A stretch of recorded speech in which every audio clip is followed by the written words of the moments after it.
Welcome to another episode of About to Sub a Trillionaire and Becoming a Techno Wizard or whatever this is now. All right, so had a great conversation with Mr. Christopher Lafayette from BTMP, the Black Technology Mentorship Program. Finally looked at or talked about my business idea. So I discussed that or read the whole thing for you in the last video. So now my task is to figure out what this is going to actually look like. What are the fine details in terms of? I wrote some of it down that he talked about here. First, starting with the SWOT analysis, so I can look at more of the marketplace. What's this? Strengths, weaknesses, opportunities, threats, and so on and so forth. That's going to help me to gain some idea of where this is going to go, what it looks like, and then just go full ham into that doc, you know. And so in that doc, I need to talk about things like how people will interact with this. What is it going to be, an app or website or whatever? Who will what will the experience be for people interacting with this, and who will be the first kind of users, because ideally, this is really going to be something where everybody can use. And I know when you're starting your business, you're not supposed to say everybody, but honestly, this that's the whole goal. Right? But of course, it's going to start with a specific type of user, specific audience, and it will steadily grow out from there. So what does that look like? And then who will be sharing it? um is this going to be something like counselors or whatever, or career coaches, or some type of person will give to another person and say, hey, check this tool out, it's going to help you, right? Who's going to be the main sharer? Whatever you call that. um what resources do I need to build this? What type of technology am I going to have to use? And by the extension, who am I going to hire? I know I'm going to need some researchers, some sort of researchers, designers, engineers, data science people, career coaches, and so on and so forth. But I really need to hone in on who's going to be like the first team, the founding team for this first version, and then the second step, and the third, so on and so forth. And then how do I build this out? Like, how am I going to start this? Where am I going to start? So, and all that. And then I can get more into my business model. What will people actually be paying for? How will they pay? For the people who don't pay, like, can people use this platform if they don't pay? What does that look like? And then just thinking about and researching, what will investors ask? What types of questions would they have? Probably things around like, profitability, runway, and all that other stuff. So looking at all of that and figuring that out, writing all that down, and then finally making a pitch deck, of course. And oh, and there's one thing is how would this look like with VR and AR and MR? What's a little visualization of that? I know he asked me that because number one, I love VR and AR, and I'm gonna find some way to put this in there to bring that aspect in there, but also because it's a huge part of where the future is going. Not just a trend; it's really where humanity is going. So how how would this look like with that in mind, right? So for this podcast, I'm going to, or audio, I don't know what this is anymore, but for this session, this entry, audio general entry, I'll just call it that. I don't, whatever. Right now, I'm going to kind of get some ideas out of my head, all right, just to kind of clear my mind, and then I'll go full ham onto other stuff as I do this research. Some interesting things he said during the call is that this is reminds him of, or what it seems like to him is like a peer to platform SaaS model. It's not exactly peer to peer, because when I was describing, I was he asked me questions like, you know, what does this really look like? And I painted the picture. He used a picture of one of my friends who I worked with. I guess one of my coworkers. Um, in my last job, who was going to college and wanted to be a a programmer. And he has some ideas of where his life wants to go, but not really exactly how to get there, or what he wants to do in the long run. So I was just painting this picture, like, this is exactly the type of person I would want to start with. Ambitious people who don't really have a clear idea of where they want to go, or at least how they can get there. And I was just saying in that example that, this will be a tool where Well, let me just say that here. Okay, so I'm gonna start with myself because I don't want to call him out in front of everybody. But for myself, okay. So I knew for a long time that I wanted to um do something ambitious. And for a long time, I thought that would be in a space of engineering, of creating some type of flying vehicles or even civic engineering with like super cities, I call them. And a number of I have had and have a bunch of inventions and ideas for really cool things, innovative technologies that I wanted to create. And I thought I had to go to college in order to start doing that.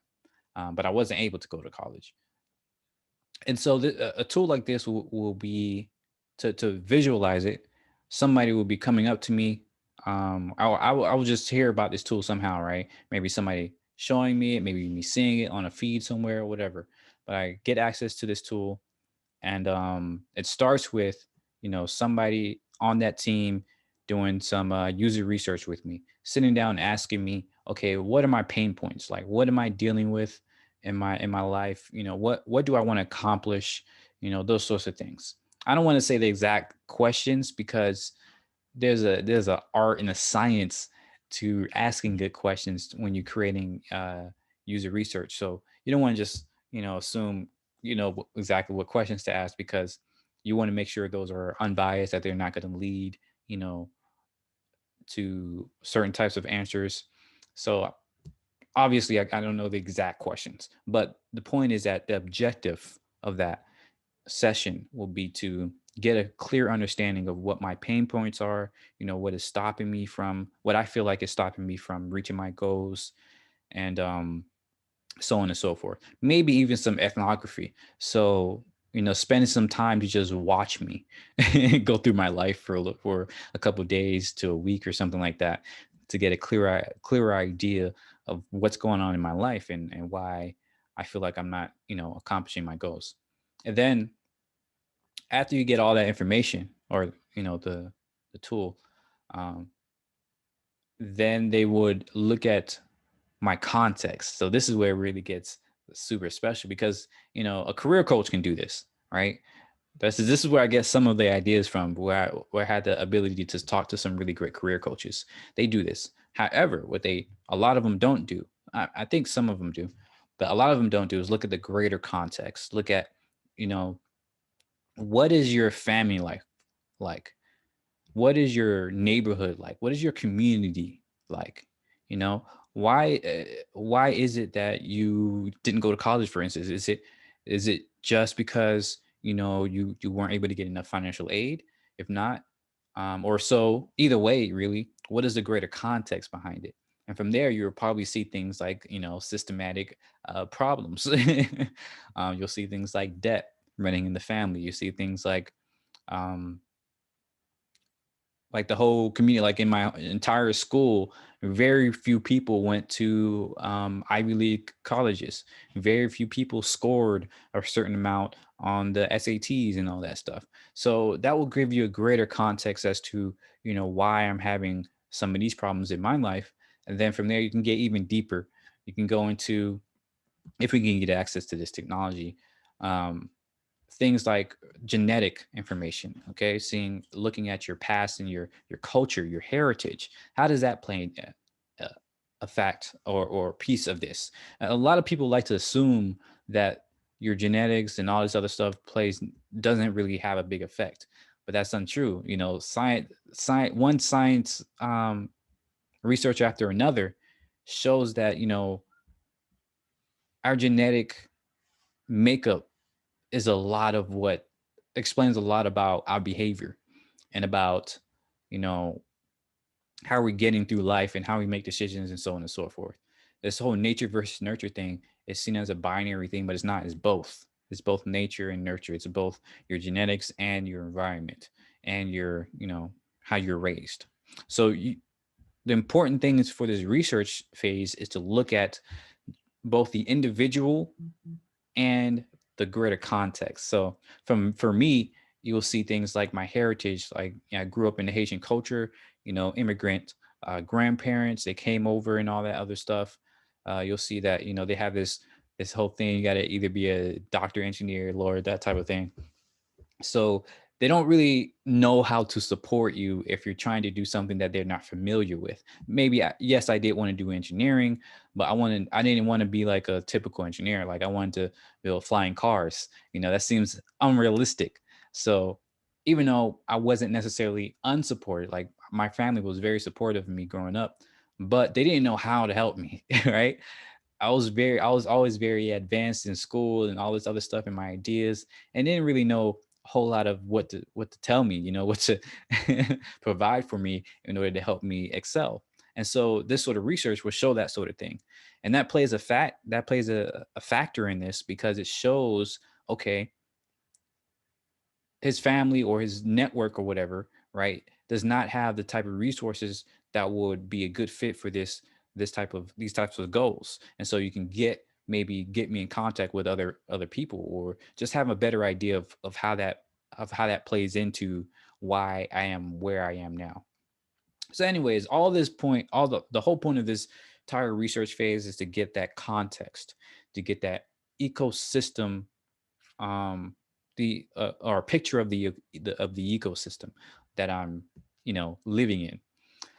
And from there you can look at, okay, what are some potential solutions, right? How do you solve these problems? From there you look at what is already out there to solve these problems. So from there you probably can find some scientific studies, some data, some just books, videos, podcasts, whatever, right? Showing how ambitious people achieve these goals, showing how inventors, that weren't afraid of failure and they did this, that, and the other. They were able to keep going. Um, and maybe it shows that, hey, yes, being in adversity is a good motivator, keeps you hungry, but they will most likely also see, because I've seen this data that shows that you need psychological safety. You need some sort of net that allows you to experiment, that allows you to try things. And so in order for me to get to be my best self, I would need some sort of net, right? So that I know that I don't have to worry about, oh, I need to get a job, I need to do this, I need to do that. Whereas I could just be focused on, you know, inventing things or trying things and stuff like that, right? This is just some ideas, some examples. Again, this works better when you actually do the work. But the point for this second phase is that there's a lot of resources already out there, but there's no single directory of resources. Like for me, I had to Google a lot of things in terms of how to even get an idea of where to go, right? There's no resources for saying, hey, this is my goal, or maybe I don't have a goal, maybe I don't know what to do in my life. You research that and you just come up with a whole bunch of crap, right? Which may or may not be applicable to you, which may or may not be accurate, which may or may not be true. All this stuff. Yes, we can Google anything, but you don't know you don't know how to get access to resources that you don't know what to even look for. Like if you don't know something exists, you can't Google it. That's the whole problem with this current search engine, kind of landscape that we're in. And furthermore, even if you do know what to look for, you don't really know how useful it is to your life. You don't know how to apply it to your life. And so that's what the I guess this is the second phase, yeah, looks at. Okay, what is the research out there for my specific problems, for either getting into college or, you know, um, better yet, actually allowing me to get to a point where I can just try things, where I can just try inventing things, where I can just try, researching or UX design or whatever. Like maybe if there was if I had people at an early age, right out of high school or even during high school, that heard me talk about my dreams, they would say, "Hey, this might be a good path for you. Try this," right? So I could have curtailed all of the other crap that I got into, to try and figure out where I am. And don't get me wrong, I'm not saying that this is the perfect way. There's no such thing as perfection. People are going to look at this and think, oh, so you're trying to, you know, I don't know, optimize your life, or you're trying to, say, hey, that you can waste your time. No, like the experiences that I had up to this point, they allowed me to gain the unique combination of experiences that allowed me to even think about this idea. So it's not like I regret, taking a non-optimal, quote unquote, non-optimal path. What I'm saying is that in order for us to live to our fullest potential, we have to be able to make use of all of this information out there, right? Within ourselves, within our families, within our neighborhoods, our communities, and humanity in general. There's no such thing as optimization of perfection in this path. It's more about what will help you enjoy life more, what will help you get the most out of life, right? And that's more than happiness. That's more than doing the right thing every time. That's more than any of that. It's just a matter of knowing what options are actually out there for you, and having access to it, having access to all the resources available. And you, you get where I'm going with this, I hope. So anyways, to continue this story, this visualization. So had some researchers, they looked at what I'm going through in my daily life and my individual life, and then they looked at the greater context of my family, my community, my background, genetics, all that other stuff. And then they looked at, what research is out there already to help solve my problems. What tools can I use out there to help me do this stuff and all that. And then I guess this is the third step, is actually applying that to my life, which is kind of what I was talking about before. So taking the context of my life, and then taking the research out there that's already that can already be applied to my problems, and show me how do I connect those dots, show me how do I apply maybe um Atomic Habits, right? I just read that book, but even after reading that book, I don't really have a clear idea of how to create my atomic habits for my life, because there are a number of things that feel like it doesn't quite fit.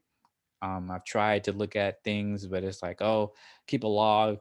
But I've been like doing that on my calendar, like trying to keep a log and stuff like that, or try to, write down my stuff in a notebook. But I don't like writing things down very well. So it's a lot of friction involved in keeping a physical notebook and writing things down. I try to create a digital, log, but it was a lot of friction in remembering to open that log and notating everything down throughout the day. And I know it's people say, oh, you just don't have discipline, you just don't have whatever. But it doesn't matter what we do or don't have. The fact is that I found it difficult to apply to my life. And so we can make that easier. We can show you, okay, what works with your life, with your specific habits, with your specific mentality, with your specific background, with your specific context, how to apply that life. This is I don't want to say gamification, but I want to say gamification, right? Because the is real gamification is about creating a really atomic habits, a series of atomic habits that puts you in a flow, right? We have these books about these things. And so people want to live a better life. People want to make it easier for themselves to live a better life. That's the whole point of atomic habits, right? To show people that discipline in itself is a matter of habits. It's a matter of how you um, go through life, what triggers you, what your cravings are, what your rewards systems are, and consequences, and so on and so forth, putting you in the state of flow. So we already are trying to do this, but we don't have a personalized system in place to show you how to do this. So yeah, this is what this step is about. This is what the third step is about, is taking all that information and creating a routine that you can do on a daily basis and change that. And then fourth step is to measure, to look at how this is actually being applied, to look at how it is changing your life? Is it changing my life? Am I sticking to these things? If not, why not? If so, why so? And that information will give us a clear idea on how these ideas actually work, how this research can actually be applied to my life, how books like Atomic Habits, Indistractable, Flow, Thinking Fast and Slow, all this stuff, these podcasts out there, the Andrew Huberman Lab podcast, the Lex Friedman, all these resources, like using Trello for your life or using Notion or whatever, right? It actually shows you what is the impact of each of these tools, each of these resources in your life, and how successful it will be with your specific user type, with your specific set of problems. And as more and more people do this, you'll most likely find patterns between a certain set of problems, a certain background, and a certain set of solutions. You'll find patterns between all of those, and then you'll be able to more easily suggest new ones. You can fine tune the platform as it goes, so that as you get more and more successful um, at on an individual level, like if I can, you give me these tools, to these steps to how to better my life through your platform, the more successful I get, the more successful the platform gets, because now it has a better idea of what works for me.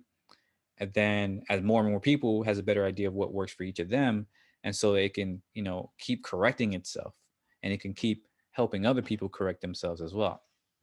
So as you see, it becomes like a flywheel.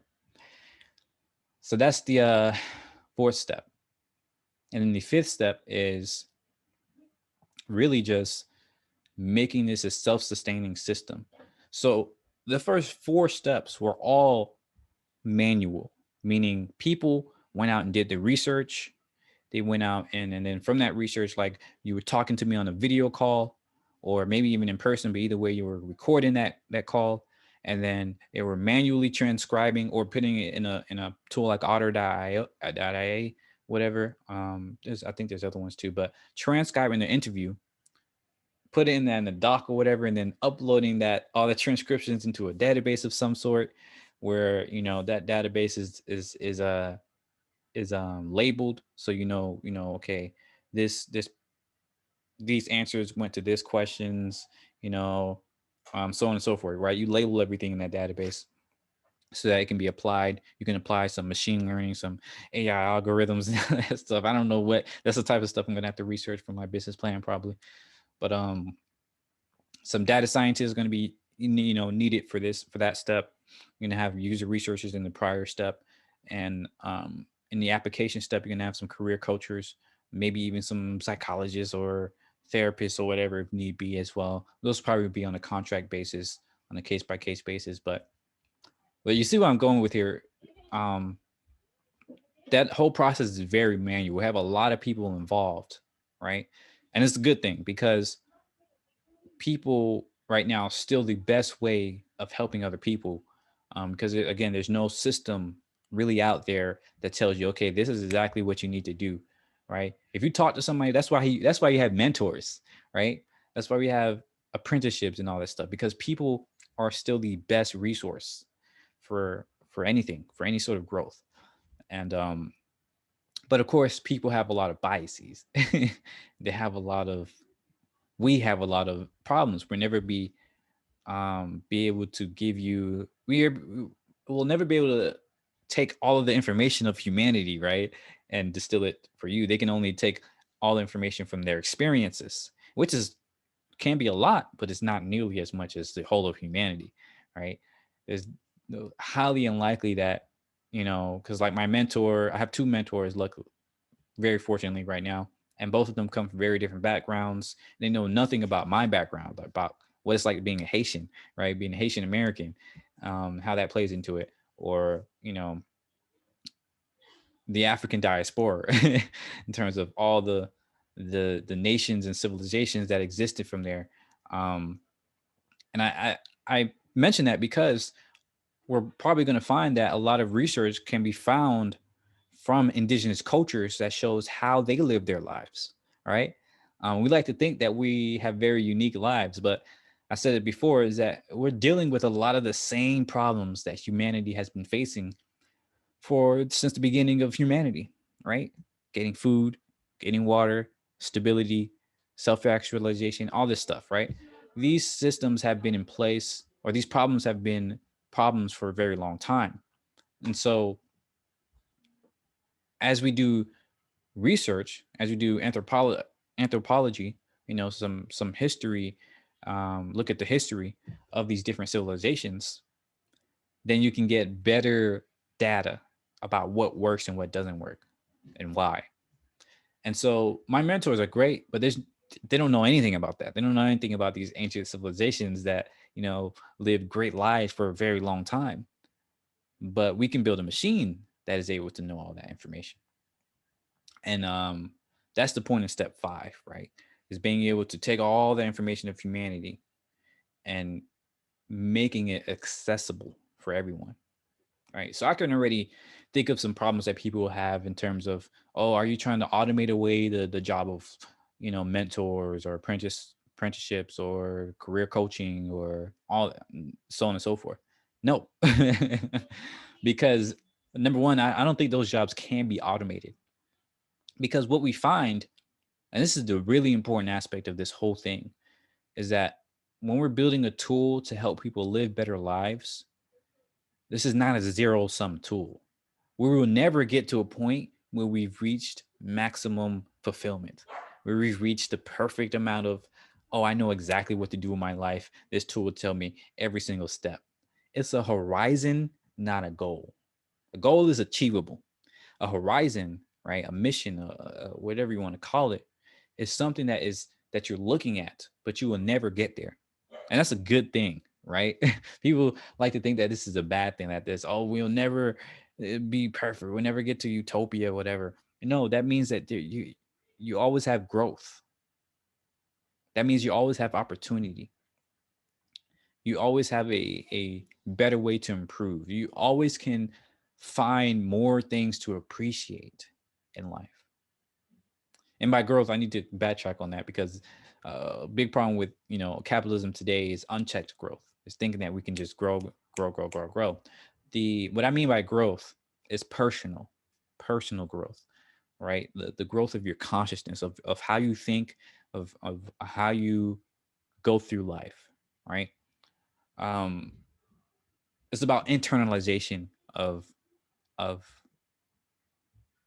how we go through life, of individualism, quote unquote individualism, and of community, being able to internalize that feeling.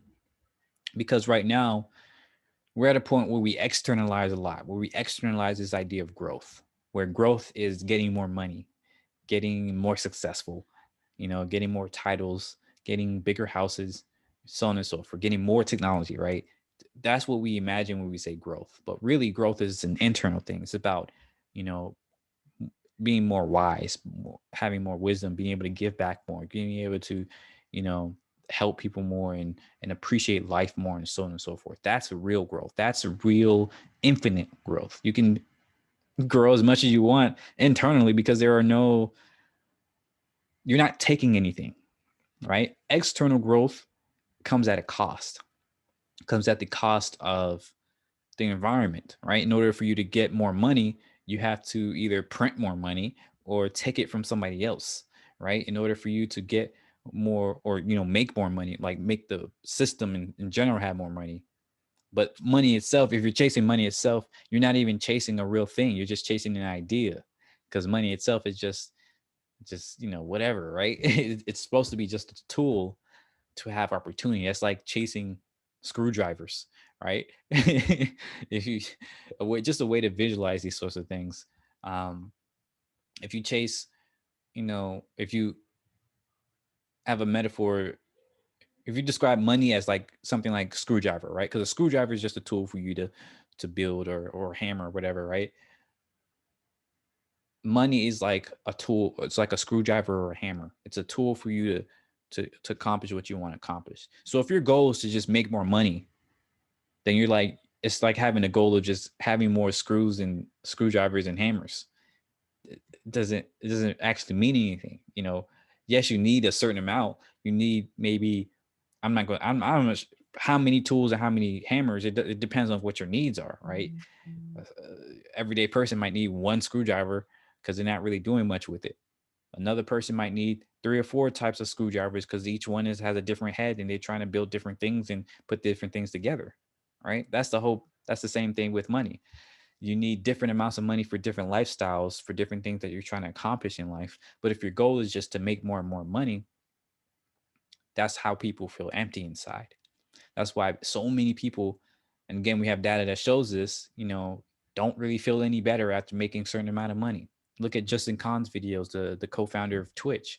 He has a bunch of videos where he's talking about, oh, he sold Twitch for almost $1 billion. And then he was like, okay, what next? Right? He didn't feel accomplished, at least not for a long period, not, sustainably. He wanted to see what else he can do, right? It wasn't the money that made him feel good about life, that made him feel like he's, doing what he wants to do. If you look at his videos, he points out that it's about, being able to help other people start their own businesses and so on and so forth. This is why he's now making YouTube videos. And so this is a long tangent there, but it's important to point that out because, this is what this tool is all about. When I say self-fulfillment, I mean self-fulfillment.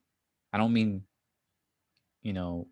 consumerist fulfillment, like being able to be more productive, being able to make more things. No, it's about enjoying life more, being able to have that enjoyment, have, that sense of confidence of where you're going in life or what you want to do in life or whatever self-fulfillment means for you. And by doing that, that's what I think really unlocks humanity's full potential, not being more productive. We can be, just saw an Alan Cooper video the other day. No, earlier today. He said, especially in places like digital, in the digital, work sphere and programming and design, it's not about being more productive, right? You can push out a whole lot of things faster or more efficiently or cheaper. But if it's a bad thing, if it's bad design, or if it's bad programming, it doesn't matter how fast or how efficiently or how cheaply you pushed it out. It doesn't matter how many of these bad designs and bad, programs that you pushed out in a certain amount of time. It doesn't matter how productive you were. It matters about the quality, how good that code was, how good that design was. And quality depends on you being able to spend that time to really think, to really research, to really, go through whatever steps is in that process, to really practice. So that's what this tool is about, is all about, right? So that's what it kind of looks like to me. I know it's still very vague, right? Um, like Chris, he was asking me, okay, is this going to be a web app? Is this going to be a mobile app? Is this going to be a website? I don't know. And I'm not going to know. I think that's one of the things that's going to interest in when I write my document, is that I'm not going to write a web design, thing, right? Because something I learned in UX design is that you can't start with a solution. If you start with a solution in mind, it's like, oh, this is what it's going to look like, this is what I'm designing towards, you're already on the wrong track. You're already on the wrong foot, because the truth is that humans are far more complicated um, and far more just nuanced than we think, right? And if I think I can solve all your problems just by thinking about it, then I'm lost, right? I'm depending on my ego rather than on facts, rather than on the reality. And the reality is I have to talk to you. I have to go and research what's going on with your life and then design a solution for you. So it won't be a website, it won't be a app or anything like that. Or maybe, well, I don't know. The point is that what I'm going to be building, or what I'm going to be writing about, the experience of this app is going to be centered around the flow, right? What it's like going through this process. And right now, since I know it's going to be manual, because there is no way to digitally do this, to virtually do this, to only use AI and all these other tools, I know the experience is most likely going to be involved around having people just talking to people, right? Having a user research do user research with you, doing ethnography, doing this, all these sorts of things. So those are what I'm going to be writing down. That's what I'm going to be writing down about the experience, is that we're going to have to do this type of research, to set objectives and goals. Going to need this type of people to talk to people, the and talking about the type of people that we're going to be starting with. So even though I do want this tool to be used with everybody, probably going to start with people that's similar to me, ambitious people, but who don't really have a clear idea of how to get there. That's one side. That's one potential thing. I have a feeling that might be a little bit too small to start with, maybe, unfortunately, and small in the way that I don't know how to find these people. Like, I have a Discord called Radically Ambitious People. I'm trying to find people like me who are ambitious, who really want to change the world for the better, don't care too much about money, but know money is a tool for opportunities. This is a tool for making these things happen. I found it difficult to find people. Granted, I haven't been looking super hard, but so far I have like 3 active users in that Discord, and I had it for like over a year or 2 years. Um, have a couple other people in there. Let me see, that I've found over the years, but they're not particularly active. Have an all 8 people, no, 8 offline, 7 online. So what's that math? Like 15 people in all. So yeah, it's a lot of, that might be a little bit too specific. So another one I'm going to be looking at, another target audience, are simply people who hate their jobs. That one's going to be really big. And it's big because we have all these statistics that show that, like, I think, what, 60% of people hate their jobs, like don't really care about what they're doing. And so I think that's good. That's a good audience to start with, because they have an idea of what they don't like. They might not have an idea of what they do like. Maybe some will, some won't. But either way, the having that, both sides of that, people who know what they want and people who don't know what they want, being able to talk to both of them is going to be really beneficial, because from the beginning, I know that this system is going to have to help those. I think those are probably going to be the two main, starting points of how people use this tool. Is like, people are going to be, it's going to be either, yeah, I can't imagine there's going to be anything more than that. Is you either know what you want, but don't know how to get there, or you don't know what you want. And so the tool is going to it's going to help you figure out, what you want to do, by trying a bunch of things or whatever, or the tool is going to help you go towards your goals. So yeah, I think those are some good places to start.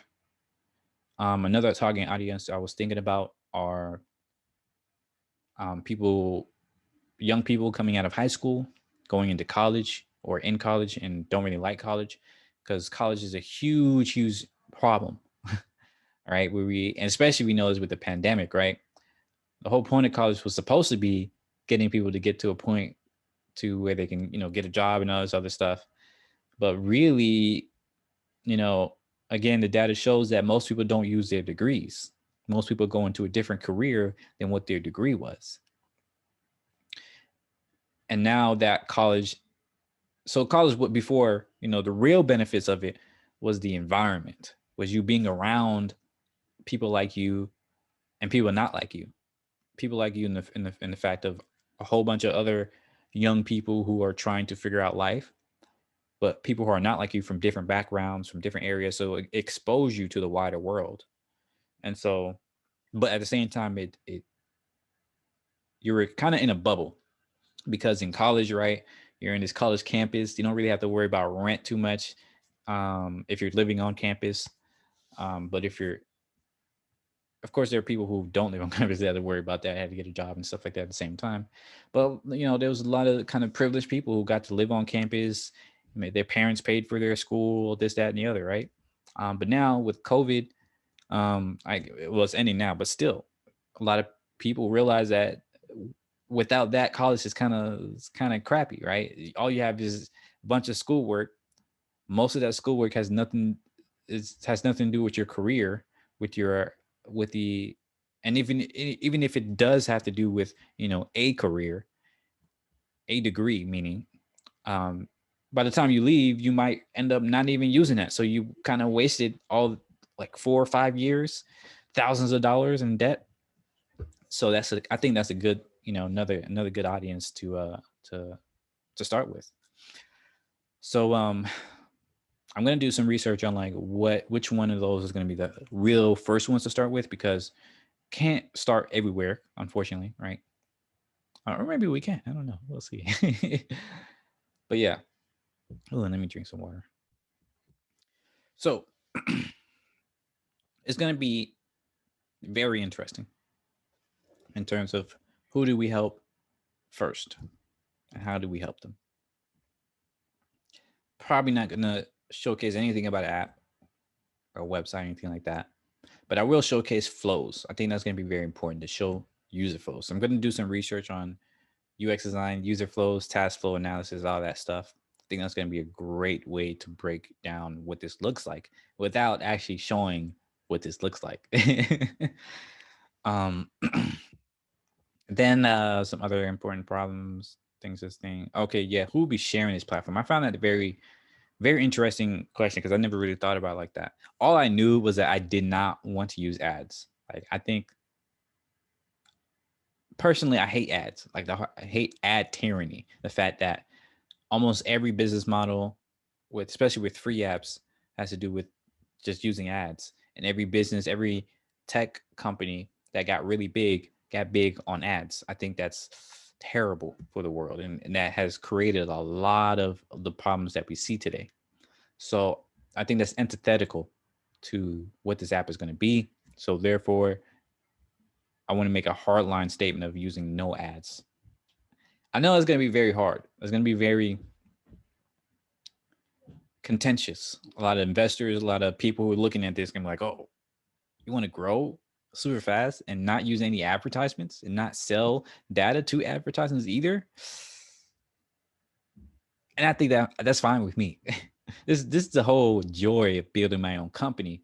So I'm like, I would be willing to risk my entire business on my principles, because that why not? Right? I know it's gonna be hard to stick with this when I have people working here and I have to pay them. That's why it's going to be important for me to really figure out a good business model, an ethical business model. So I'm going to spend a lot of time on that. I already put up some ideas for that, where I know it's going to be, where I have an idea of if it's going to be um, results based, where maybe you put a little bit of money in at first, right?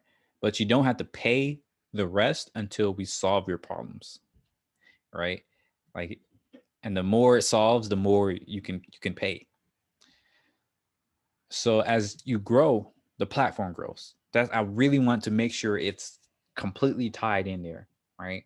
Where it's 100% incentivized for the company to grow.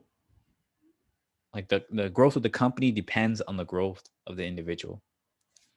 I want that to be deeply, deeply intertwined with this product. So I also want this to be default state alive, meaning from the beginning, from as early as possible, this tool needs to be able to stand on its own. Like the only reason I'm getting investment is to go faster, not to stay alive. I think that's imperative, because even though we see a whole lot of companies that have been really big and really successful without being profitable, I don't think that leaves you in a good state, because now you're constantly worried about showing that you can grow more or showing that you can be profitable one day.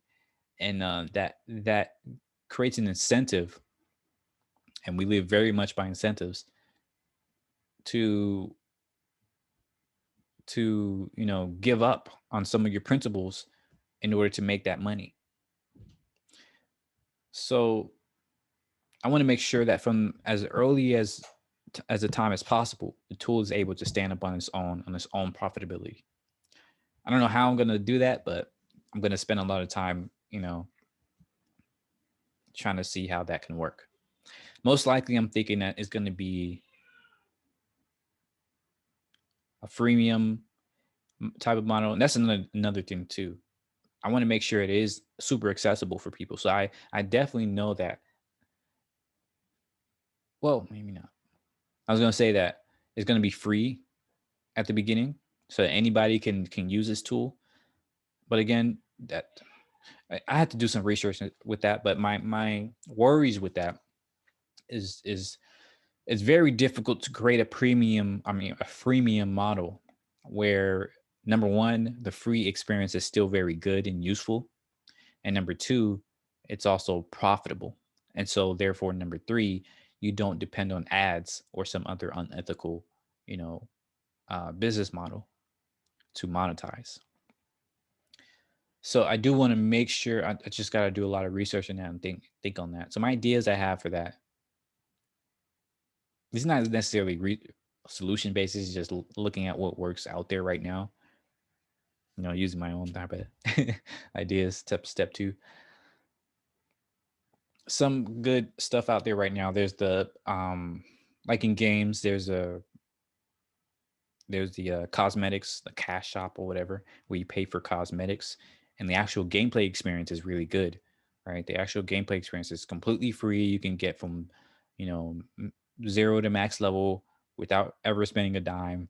But the problem with that, with cash shop model, is that, number one, you can very easily and very quickly slide into convenience, paying for convenience, for making it easier to, to grind, to get more loot, for pets that, pick up more loot, for more inventory space, for um, all sorts of things, double XP and all this bull crap, right? And so that very quickly fudges the line and gets more into pay to win, where the only way to actually have an enjoyable experience, right, is to actually pay. And I don't want to slide into that. So it's very, very thin line you have to walk. And even if you do walk that, the cosmetic solution creates a problem like Fortnite. We have this cultural issue where people who don't pay, like, no skins, ew, you poor, right? I don't want that. I don't want that. I don't want to develop that sort of culture. And I worry that that culture is inevitable. Um, so I have to think about how to combat that. And you might think, oh, you won't use that anyways. What does cosmetics have to do with this whole thing, right? That's just another idea. Because one way this platform could look like, it could be in a virtual world, right? This whole thing kind of comes off the back of Flubby, my last idea, which I'm very much will probably use a lot of, right? Most likely I will end up building that out, as some people will have the same goal as me, as wanting to create 3D things more easily. So we probably have to build something like that out anyways. But this tool might become a very visual database, where we're creating a world where you can have access to a library of things, or a store, or, store of resources, or a school, or whatever. And each of these can have skins, and you can have a virtual avatar to go in this world, and you have a skin. So it could be very much applicable.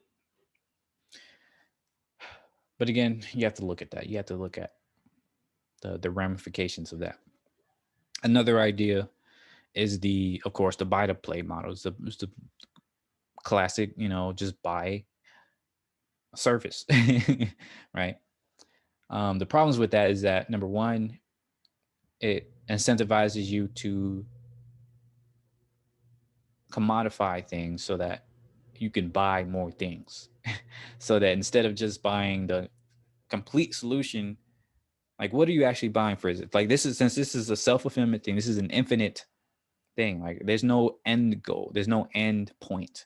You can always be better. You can always enjoy life more. You can always be more wise or whatever. You can always learn more. And so I don't want to create it so where it becomes a whole, oh, get to the next level of your self-fulfillment by paying, another level of this, right? I don't want to create that.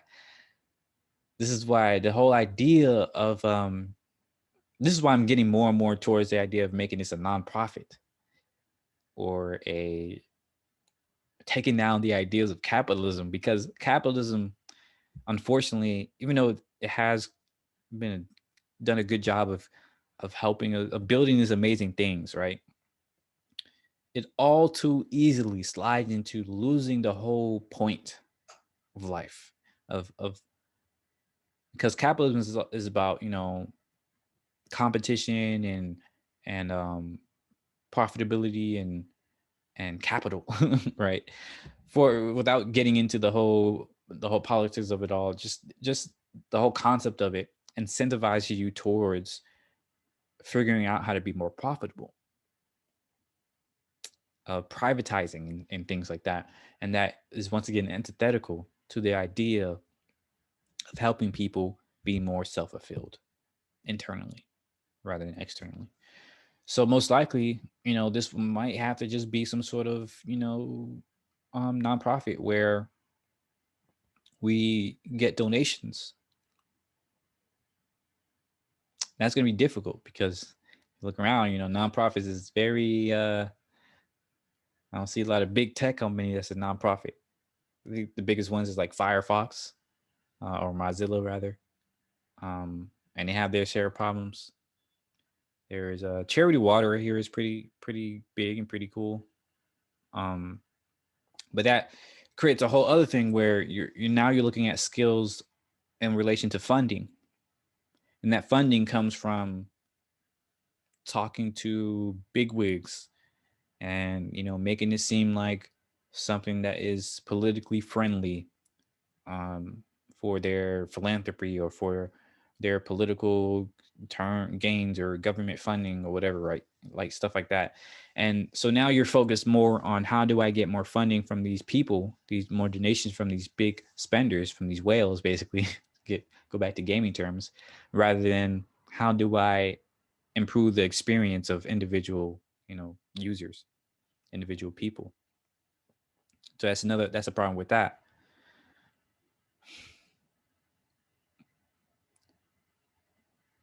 But it's also comes to it I'm thinking of creating an ecosystem, creating an economy where the app or tool or whatever it is itself becomes a sort of marketplace where you can apply your skills, you can do whatever, and a cut of each transaction is sent to the platform. That's coming really right off of Flubby. It worked way better in Flubby, I think, because the whole purpose of Flubbies was to create things and ideally sell them so that you can, improve your life.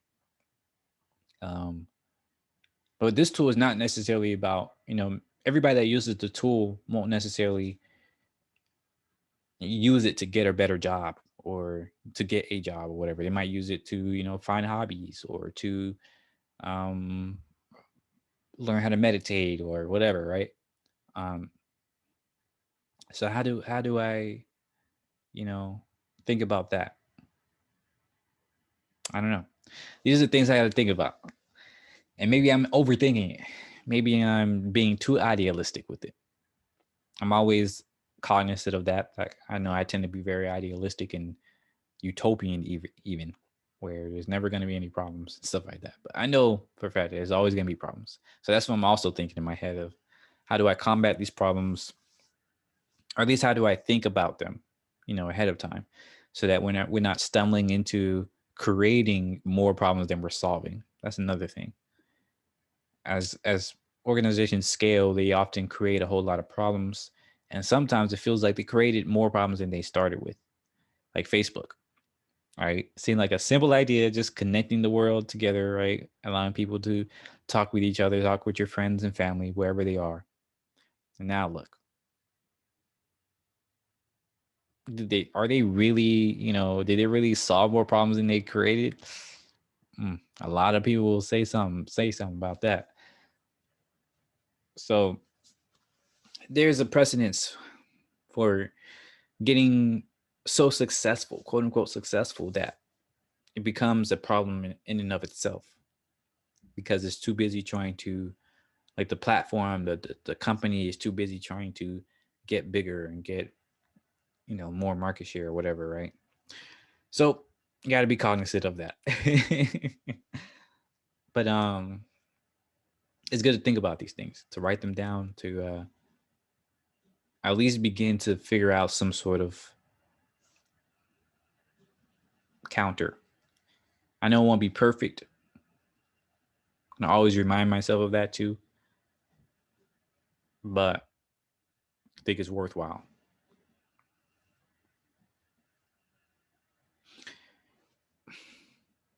I don't think I answered that earlier question. Like, won't this automate away jobs, right? Like, if this is a better career coach, if the machine learning AI component becomes so good that it can personalize, they can do the whole first four steps by itself. People can log on to the profile platform, however they do that. They can have a chat bot, right? An AI chat bot talking to them, doing user research. And then it looks at their context and all that stuff, looks at the research out there, applies it to their life, creates uh, um, an actionable step, some goals or whatever, so they can apply it to their life and all that stuff. If a machine can do all of that, what is the place of people, right?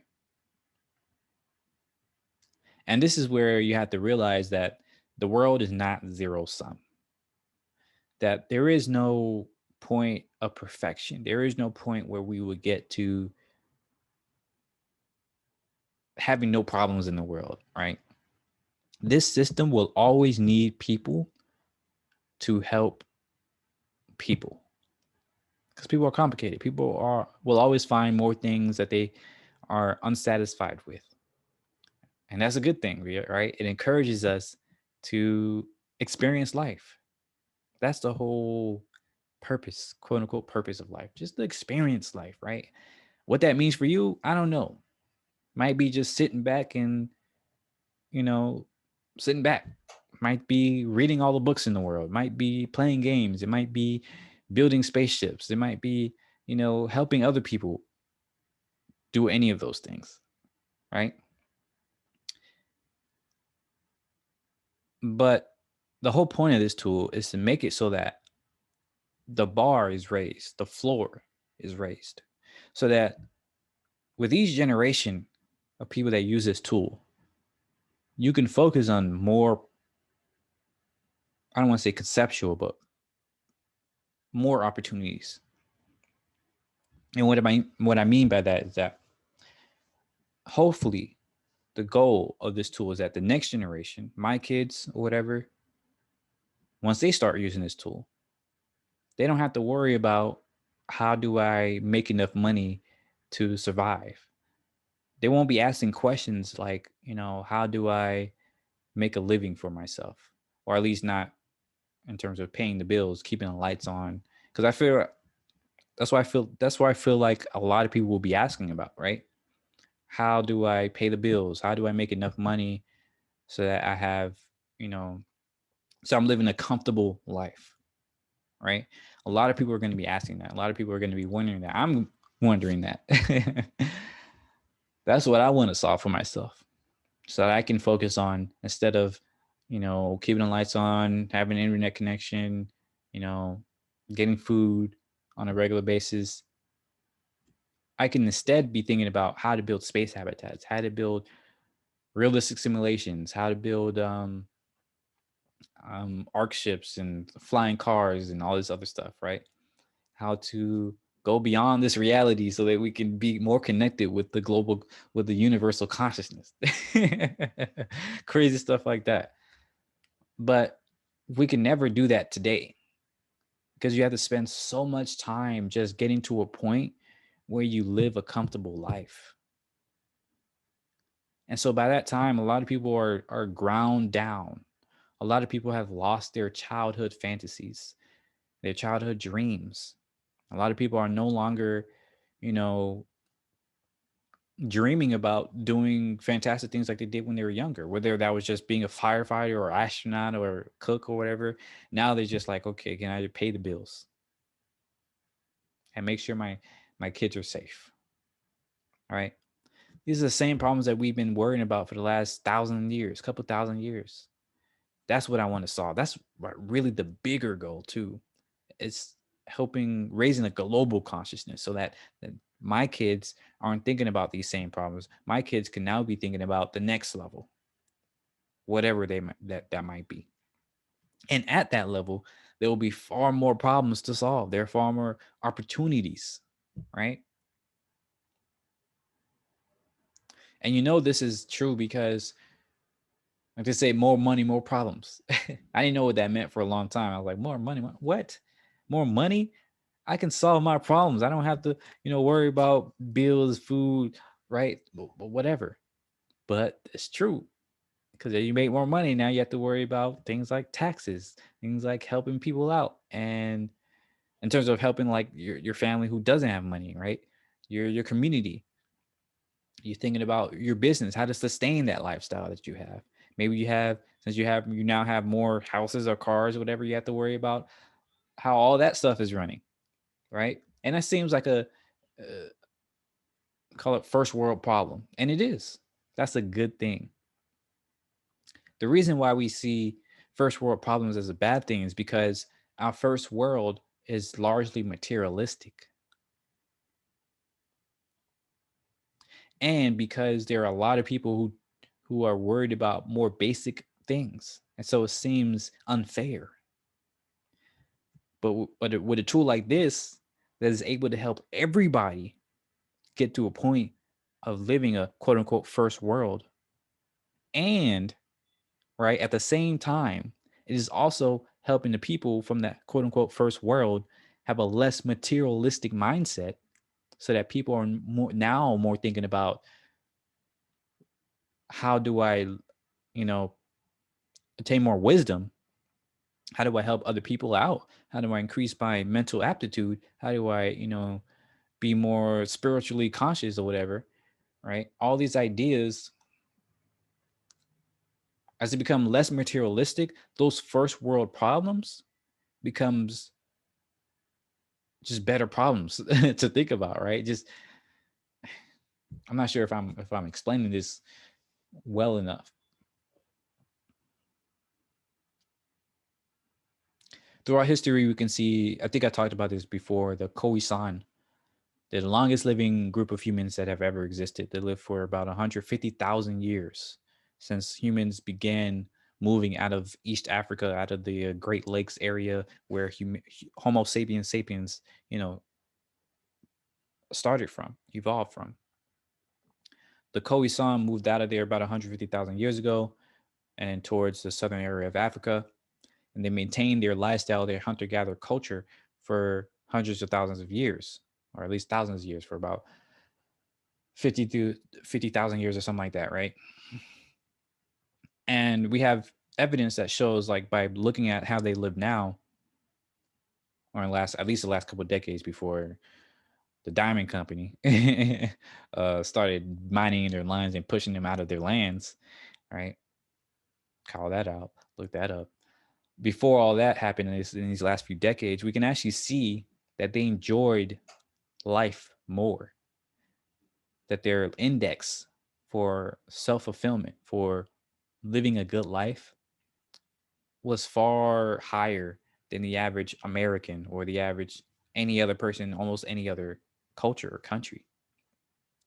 So technically, they had a first world, right? We like to the call these people developing nations or whatever, but if they're living a life where they enjoy life more, where they have all their needs met, food, water, shelter, right?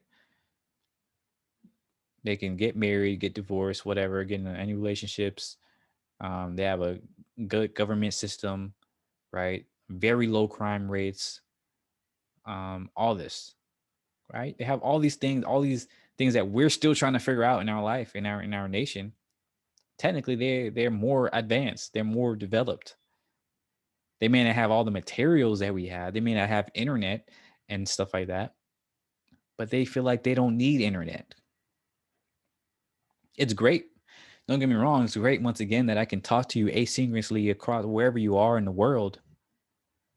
But if you feel lonely right now, even while you're seeing my face and hear me wherever you are right now, we can't talk face to face right now. You might feel lonely. I feel lonely a lot of times, right?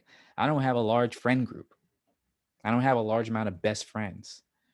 I have maybe one or two people that I talk to on a regular basis outside of my family. While these people, these Khoisan and a lot of indigenous cultures, they have a robust friendship. They have a robust network of robust community, right?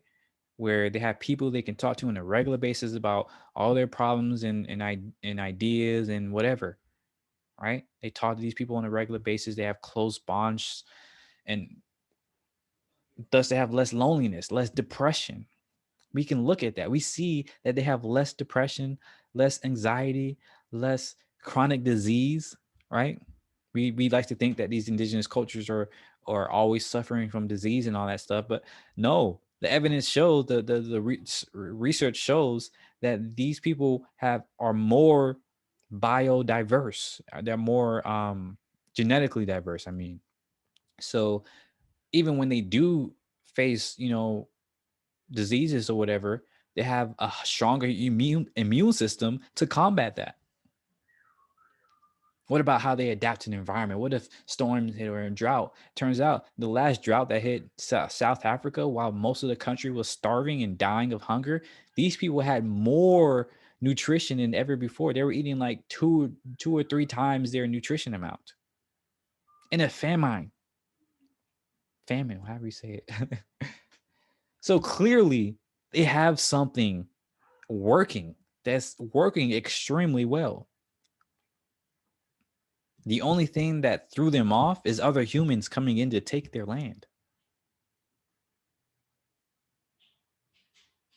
You can look at that how you want, but the point is that their way of life was extremely successful and extremely developed because almost all the problems that we face today, they've solved. They don't really face on a regular basis.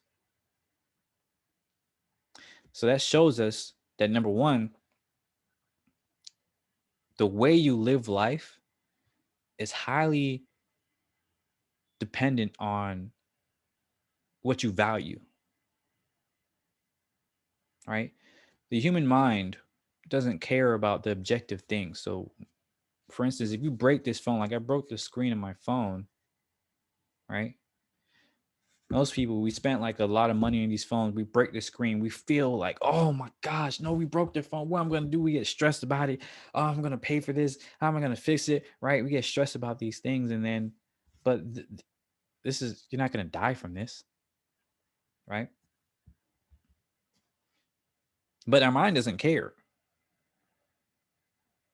Our mind registers these problems, any problem we have, as like life threatening.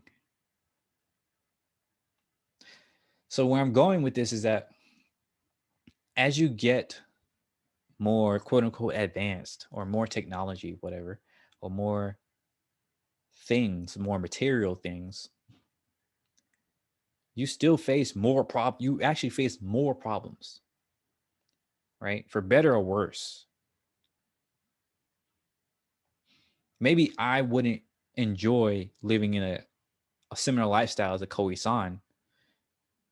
I'm not sure for sure. I can't say for sure because I was born in this, lifestyle, and that lifestyle seems, even though I really admire a lot of what they're doing, how I was raised in my westernized, lifestyle, I tend to value certain things. And so I know that about myself. That's okay. That's just the life we live right now. So I'm not trying to demonize how we live or how they live or whatever. I'm just pointing out that there are different ways to live. So we're most like, if this tool is really successful, ideally, we would create a world where some people can live a life just like the Koei-san, and other people can live a life going into space or whatever, and other people can live a life on psychedelics and exploring other realities.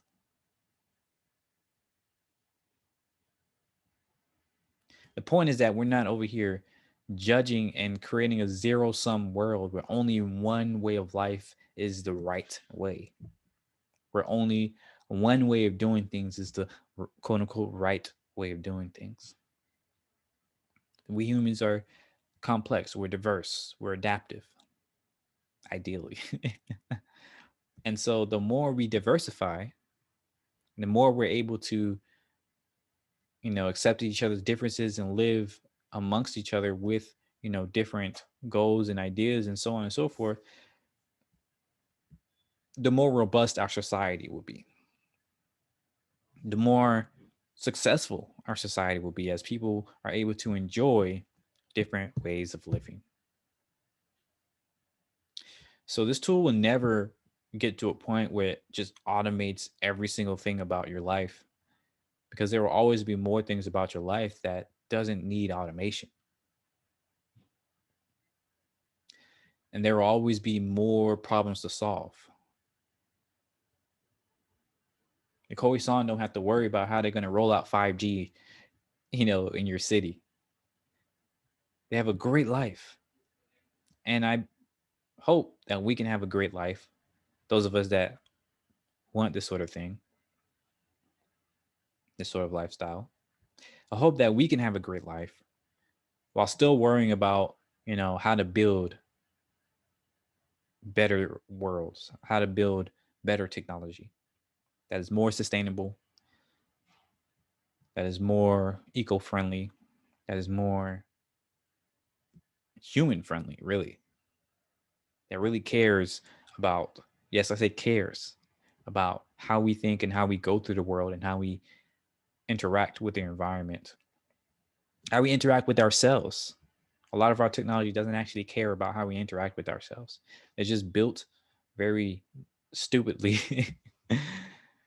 Like this Zoom call, this Zoom box has no idea about the context of, this call, or, what I'm doing here on this video, or what I'm talking about, or anything like that. So there's no way that it can make my experience better unless another human looks at this video and is like, hey, I can probably help make that better somehow. Right. I'm kind of meandering now, but yeah. Those are the things I'm going to be working on. But real quick, before I log off for the night, I do want to talk about just real quick some ideas I've been having, because they've been in my mind. I started this whole podcast series so that I can share these ideas in my mind and I can get them out of my head. And hopefully other people can look at it and be like, okay, I want to work on that, or that's interesting, or whatever, right? Some of them are tangentially related to this idea, so it's not completely out of left field, but um I think in the last episode I talked a little bit about what if we could have a society. Yeah, it is almost directly related, actually. So in the last episode, I've been talking about these Koei-san people a lot because it's so interesting to me. But in a lot of these ancient civilizations, they took psychedelics, right? If you're wondering why I keep talking about psychedelics, it's because this is amazing, quote unquote, drug, right? It's amazing substance. Go look it up. Go look up that Lex Friedman podcast about psychedelics with Matthew, something. I forgot his last name. But we're seeing today that these psychedelic experiences create are more interesting than we can explain, right? where they seem to be more than just illusions or like, you know, whatever. They seem to have, some of them seem to have some sort of consistency. Almost all of them seem to have some sort of enlightenment factor where they help people break through their problems and so on and so forth. And they're starting to use these for, once again, I said this before, but helping with PTSD, helping with depression, with anxiety, with addiction, and a lot of other problems.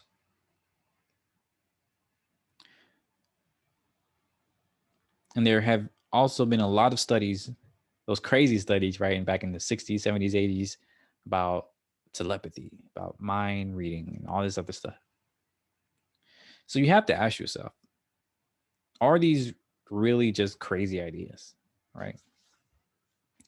Or will we figure out, will we discover some science or mechanism that actually allows telepathy, that actually allows us to see or hear or communicate beyond our current visual apparatus, our current, sensory apparatus?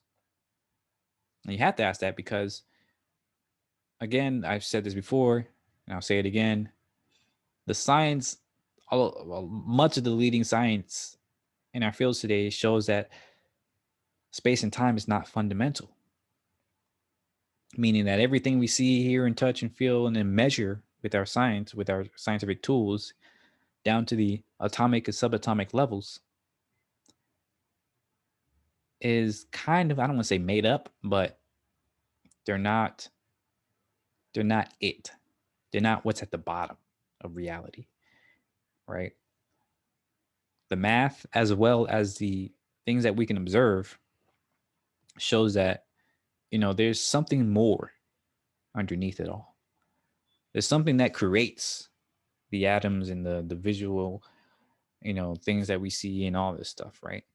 Like your brain right now is like what, 80 milliseconds behind the real world. Furthermore, what you see right now, which is not actually what your brain takes in, right? Your brain doesn't take in the color blue and this shape or the voices in my what I'm telling you. It takes in raw data that looks nothing like what we actually experience. I don't think I'm describing this well, but just look up books like um, uh, The Tale of Dueling Neurosurgeons.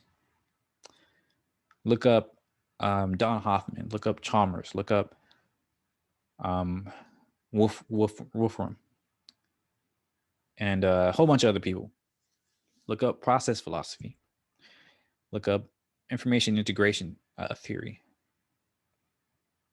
There's so much out there. Look up quantum physics. Shoot, that one's been in the mainstream, showing us that at the base of things, reality exists as probabilities. And so that makes us question, like with these psychedelics, are they actually exposing us to a wider, larger reality? And I like saying this again because just in case people missed in the last video, just in case you didn't go out and research this, when I mentioned it in the last couple of videos, I'm going to keep repeating this because it is mind-boggling. It's crazy. It is amazing. But if it is true that our current reality is a simulation or a simulacra or a, just not fundamental, then do we have the resources on this earth to expose us to something bigger, to the bigger world or whatever? If dozens of ancient civilizations have used psychedelics and then they created religions or myths or whatever and had ritual, you know, experiences and ritual and just rituals, right?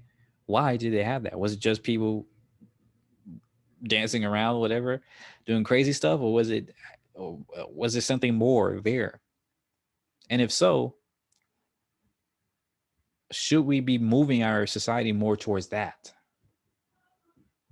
rather than towards this artificial idea of trying to, sorry, my dog again, but of trying to develop a society that is stripping away, right, the reality and putting us in another simulation. Just think about it. Like these computer, right? Vision, this visual system that you're seeing me on right now is not real. It's made of a bunch of bytes of ones and zeros, and somehow you're seeing a visual representation of me. You're hearing me talk in your ear. But this is all a virtual system. This is all quote unquote make believe, right? This is all something that is broken down to some other data and then reprocessed into this data that we share so that you can see ideally maybe what I see. Maybe that's another thing is that there's no way to prove that you're seeing exactly what I'm seeing. You can get into this whole ontology thing where, we might be seeing completely different things, but we communicate it in a way that makes it seem like it's the same thing. Where when I say, this is red or this is a box, oh my gosh, what in the world? I might have to see what this dog doing. She gets really crazy. But oh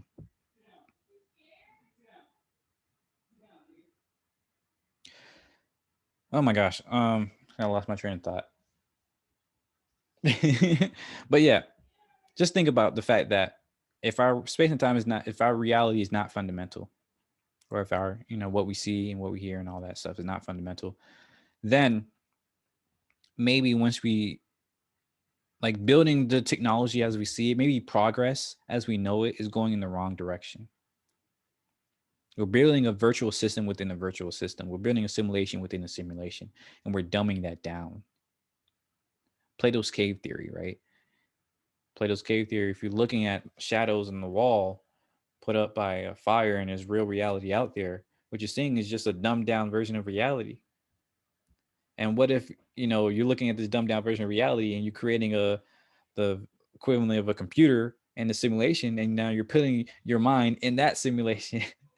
So you see where I'm going here with that.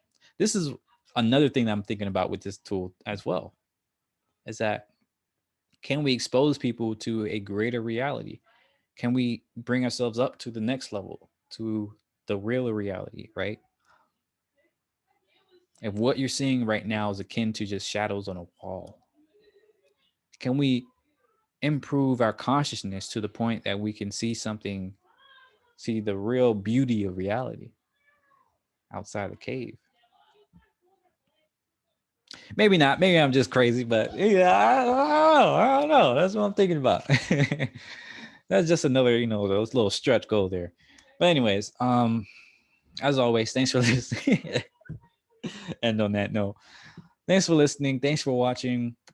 Thanks for thinking with me. If you have some ideas, if you want to join the movement, if you want to join the whatever this becomes, hit me up in the comments, in my email, elijahcloud@gmail.com, ELIJAHCLAUDE, on the metaverse or whatever social media is out there when you're looking at this, or whatever tools is out there, or even if you have to just walk and find me, or take psychedelics and see me in the astral planes.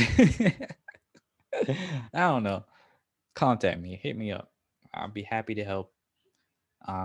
Happy to work on some stuff, and this is exciting. So let's do it. Let's create a better world, better universe, and better versions of ourselves. Have a nice day. Have a nice night. Bye bye.